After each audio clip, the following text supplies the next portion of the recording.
بسم الله الرحمن الرحيم.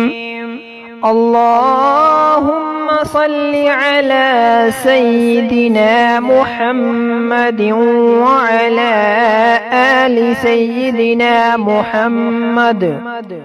محمد صلاة تنجينا بها من جميع الأهوال والآفات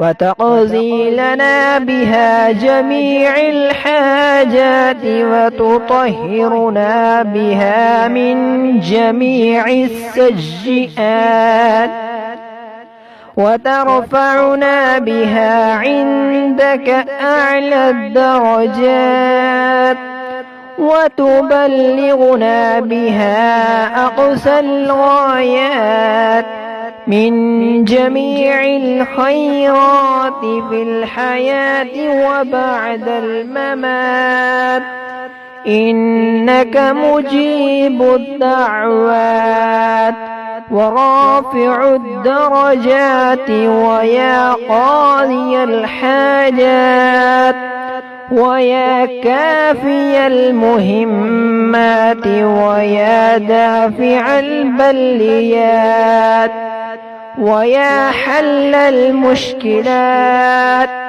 أغثني أغثني أغثني يا إلهي، إنك على كل شيء قدير.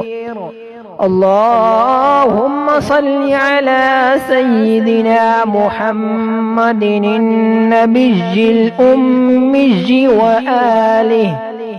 وآله وبارك وسلم. أستغفر الله الذي لا إله إلا هو الحي القيوم وأتوب إليه.